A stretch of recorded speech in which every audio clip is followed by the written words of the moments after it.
ఈడ ఇద్దరు ముఖ్యమంత్రులు, ఒక్కరేమో రేవంత్ రెడ్డి గారు, ఇంకోరేమో కేసీఆర్ కొడుకు, ఆర్కే బ్రదర్స్. నేను రేవంత్ రెడ్డి ఆర్ఎస్ బ్రదర్స్ ముఖ్యమంత్రులు అన్నమాట. ఈడ నేను సవాల్ చేస్తున్నా, ఇలా చలో సంగారెడ్డి వేదికగా సవాల్ చేస్తున్నా. నీకును మీ కుటుంబానికి రేవంత్ రెడ్డి గారి కుటుంబానికి సంబంధాలు ఉన్నాయా లేవా? చలో నేను సవాల్ చేస్తాను, నువ్వు లేవని చెప్పి ప్రూవ్ చేస్తా. చలో నాకు రేవంత్ రెడ్డి గారి సంబంధం ప్రూవ్ చేయి, నేను రాజీనామా ఇస్తా. రాజకీయాల నుంచి వెంటనే పక్క దొరుకుతున్నాను, వెంటనే. చలో నేను సవాల్ చేస్తున్నా, చలో నీకును నీ కుటుంబానికి రేవంత్ రెడ్డి కుటుంబానికి సంబంధాలు ఉన్నాయి, వ్యాపార పరంగా కూడా సంబంధాలు ఉన్నాయి అని నేను ప్రూవ్ చేస్తా. నువ్వు రాజకీయాల నుంచి పక్కన జరుగుతావా చెప్పు.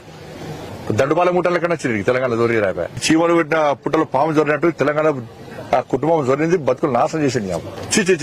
చిన్న బతుకులు చేసిన మనల్ని. నేను సవాల్ చేస్తున్నా, చలో ఇప్పుడు నేను మీ కుటుంబానికి రేవంత్ రెడ్డి గారి కుటుంబానికి సంబంధాలు ఉన్నాయి, వ్యాపార సంబంధాలు ఉన్నాయి, నేను నిరూపిస్తా. మరి తెలంగాణలో ఆర్కే కుటుంబం నడుస్తుందా, మా కుటుంబం నడుస్తుందా? జాగ్రత్త కబ్జాలు చేయలే, పైరవులకు దూరం, కమిషన్లకు దూరం. కాబట్టి అంతా కూడా ప్లాన్ కొద్దీ ఏంటంటే ఇద్దరు కలిసి ఏంటంటే భారతీయ జనతా పార్టీని రానియకుండా చేయాలి. ఇక్కడ కార్యకర్తలు చాలా అగ్రెసివ్ ముందుకు వస్తున్నారు, భారతీయ జనతా పార్టీ కార్యకర్తలు. కాబట్టి వీళ్ళని అడ్డుకోవాలంటే మనం కొట్టాడుకుంటూ కొట్టినట్టు నేను ఏడ్చట్టు చేస్తా అన్నటువంటి పాలసీతోని ఇద్దరు కలిసి ఆడుతున్న డ్రా